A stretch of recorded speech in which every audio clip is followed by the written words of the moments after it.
We begin today with a brief look at the Mystical Dream Tarot in probably a very unconventional way, where tarot is basically a card game, often used for divination, often following a prescribed system that was brought up by someone somewhere in time.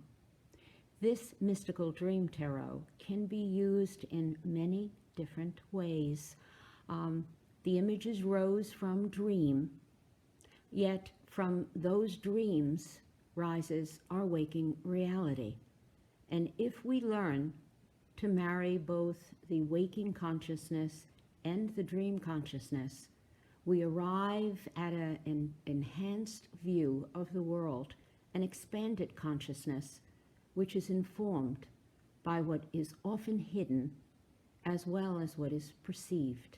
So we begin by looking at the cover of the box of the Dream Tarot, and upon it we see the jade pillar with a serpent wound around it. This represents the beginning of a journey. This represents the innocent who is born with a clear slate, ready to begin their journey. I'd like to look at that journey very much as the ancient Egyptians looked at the journey of the sun, moving through the heavens each day, descending into the depths of night and arriving again in the morning to be born.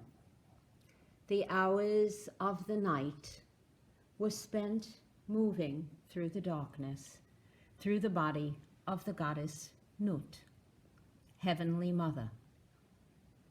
What's interesting in this is that our journey through life is very much like the journey of the sun god in his bark, moving through the hours of the night with the help of the many deities that rise upon the canvas of the imagination.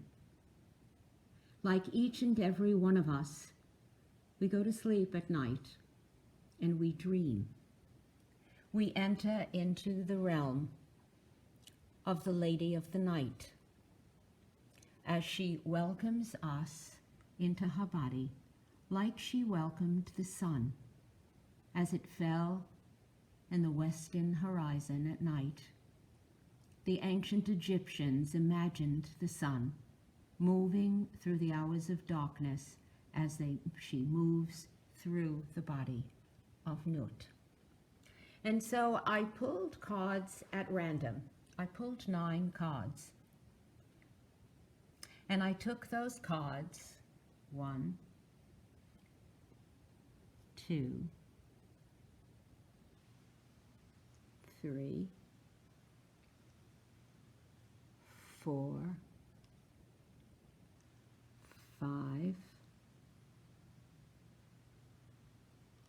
6, 7, 8, and I believe we left one out, 9. I took those cards at random and I placed them along the papyrus that shows the imagery of the movement of the sun god through the night.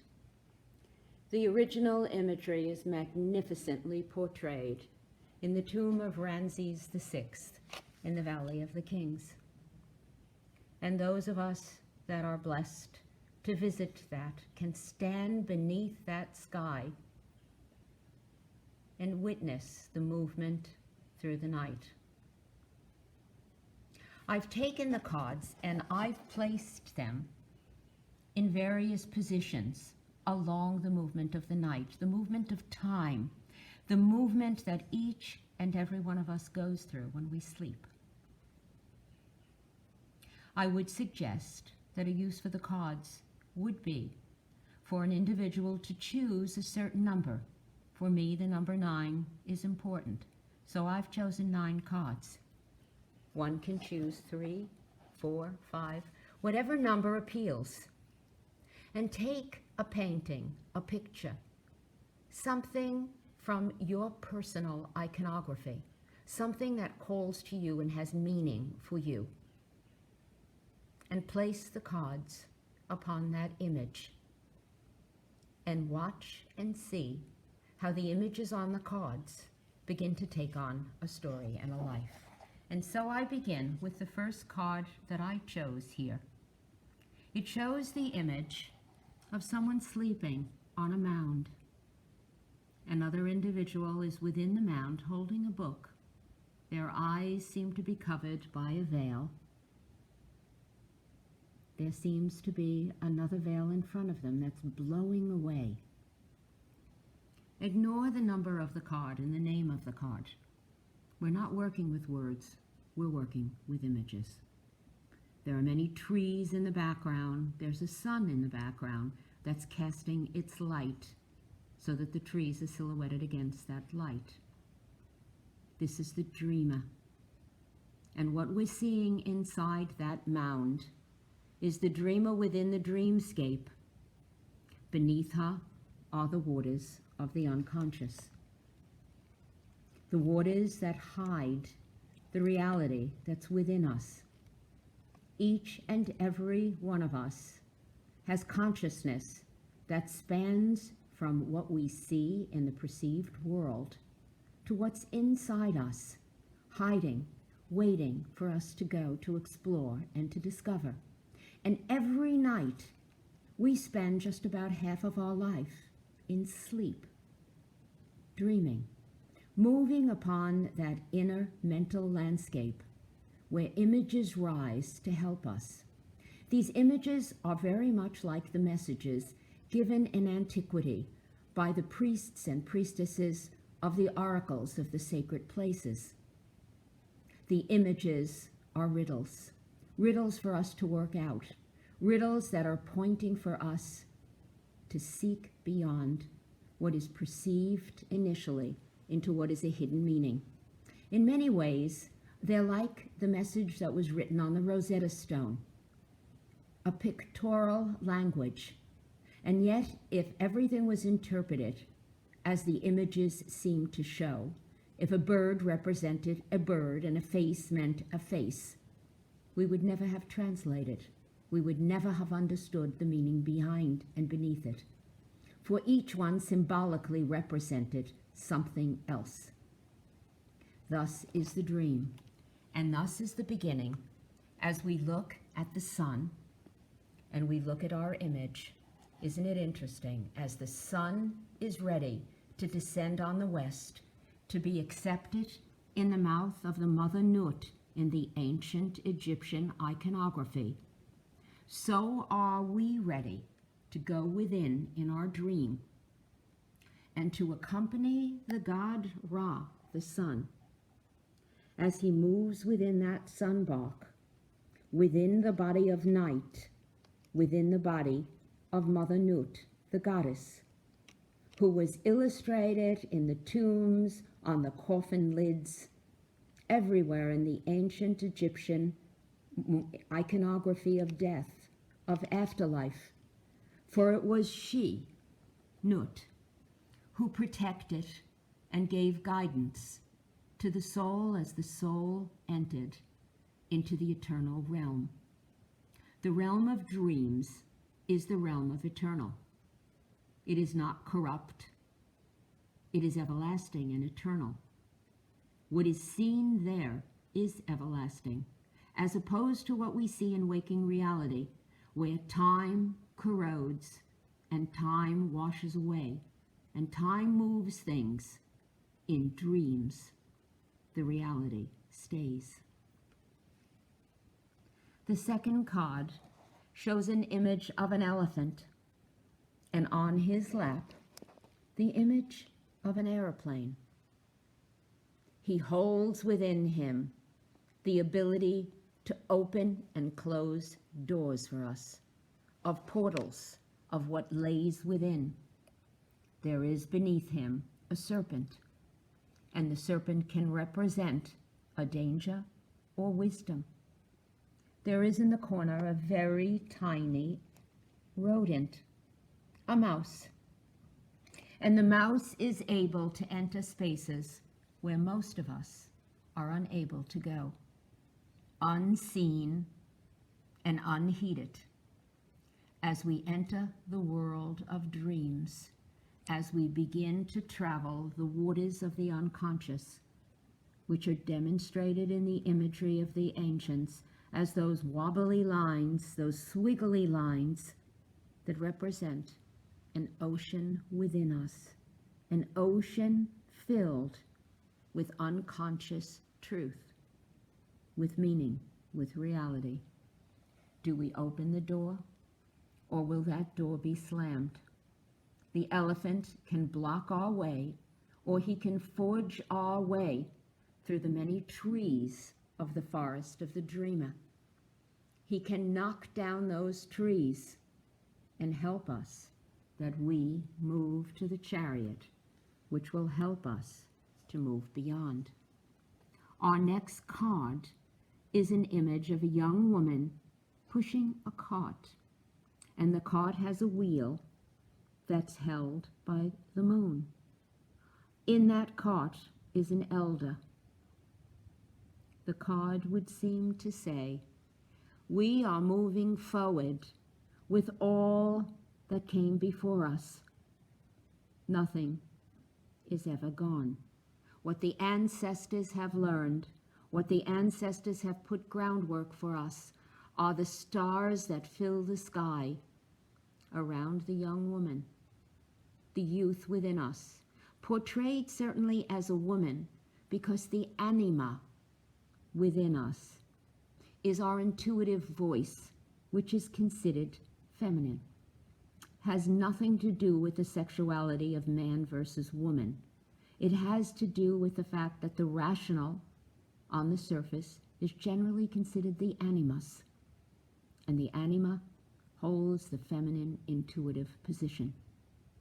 And she is carrying with her all of the past, indicated by the fact that her forward motion is with the intuition of the moon and the wisdom of the elder. Nothing is lost.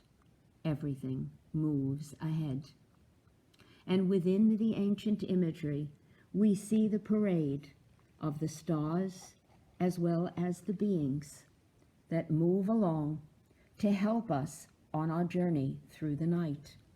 Each one of them doing their job to bring us beyond, to help us to see and to understand the images that come in dream.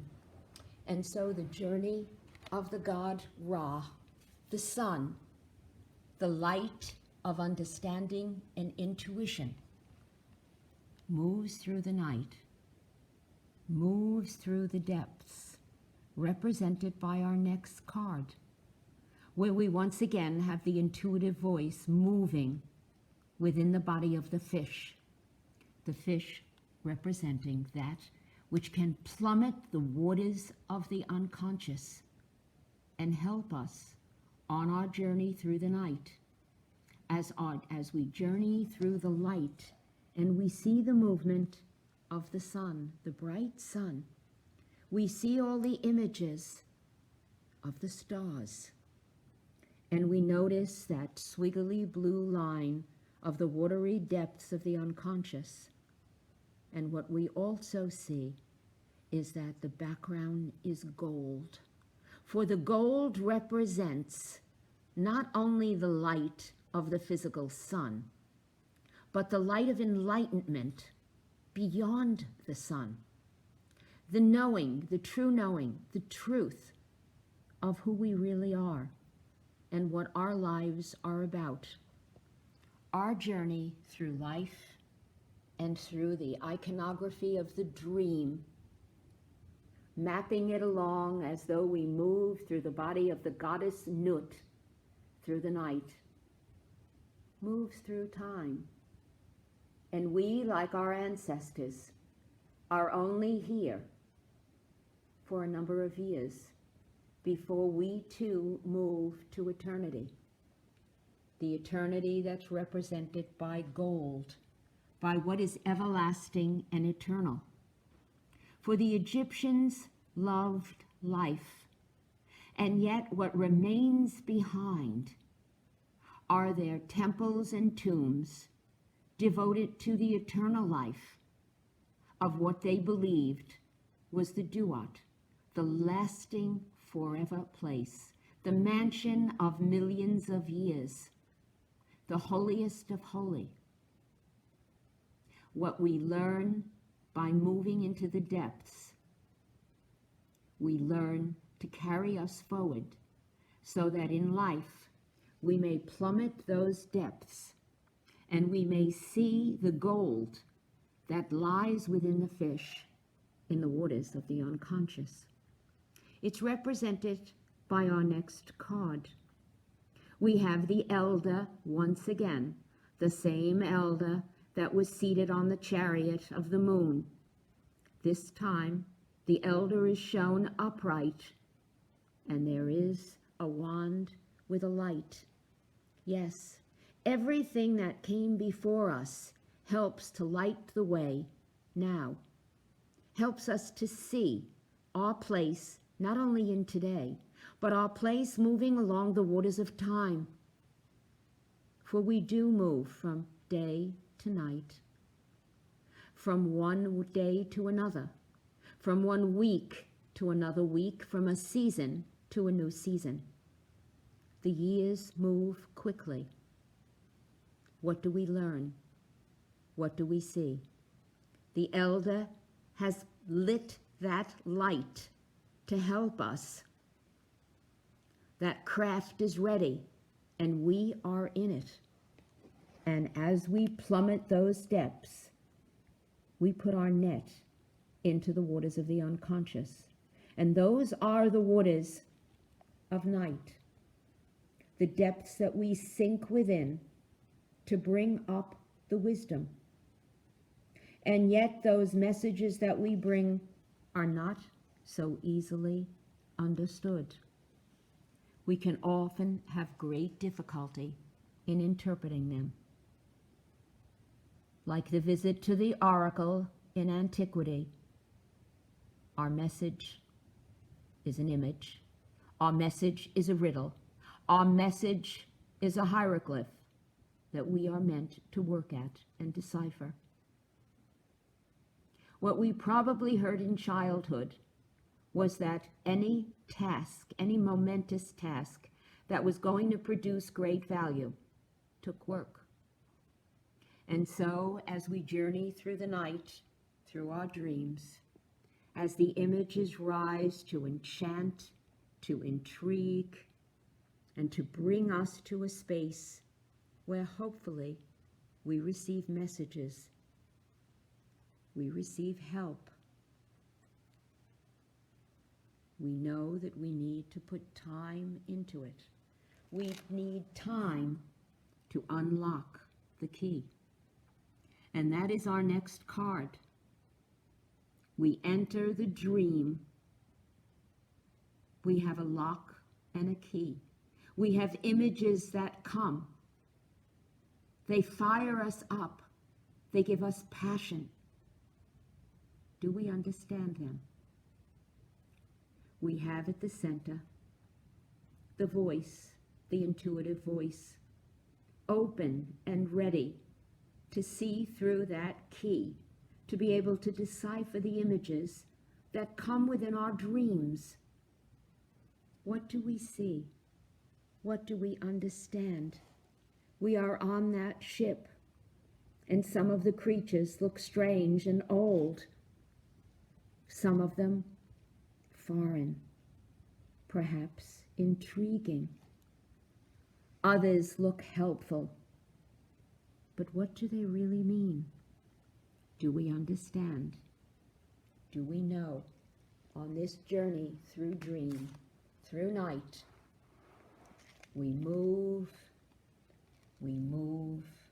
we travel through the body of the goddess Nut, she of the heavens.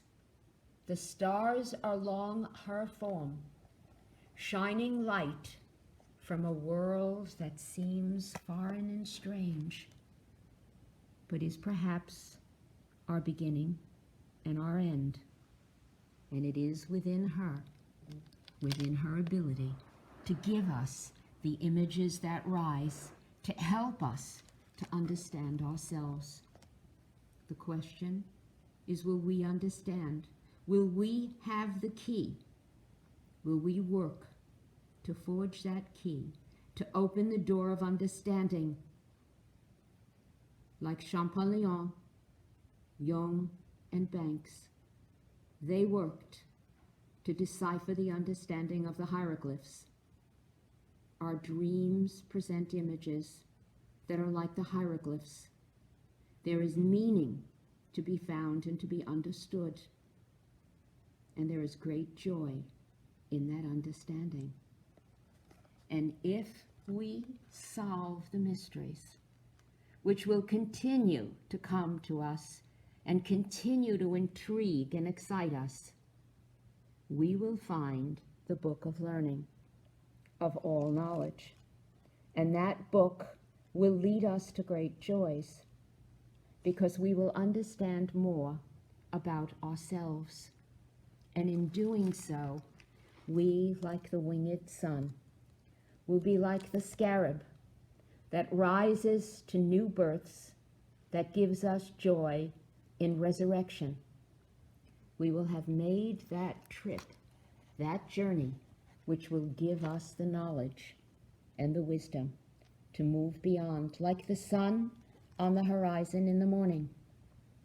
The sun sitting on the Bach of Ra, ready to rise, ready to give birth to the new day, and the joy, the gold that will come, filling the sky. The light is not just the light of waking reality. It's the light of enlightenment, as that sun is born again, as we understand and carry the book, the code, the keys to our understanding. The last card chosen is the card of one who knows the inner secrets, the secrets that lie in the imagery that form our lives, waking and sleep. The scientists tell us that there are millions and billions of cells within the eye.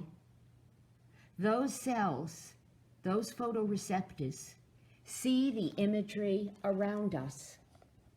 But what is so exciting and mysterious is they see nothing more than pixels and colors and shapes. But it is we who see more. It is we who have the final need to understand what is within us. Moving within, moving to see the truth of image, whether we use our own images or images that we can access in the cards that find their way to our door. Each and every image is a gift to travel through the body that lies within, the body that helps us to see what is hidden from waking reality. Treat yourself to understand more about the images that are within the mental landscape. Treat yourself to go within the dream images that rise each night as you take the journey in the Bach of the sun, of your ability to understand and reason, your ability to know more about life, death, and eternity. That's the true meaning of the image, to help each and every one of us understand more about who we are and why we're here. The Mystical Dream Tarot. It helps to open the key to solving the mystery.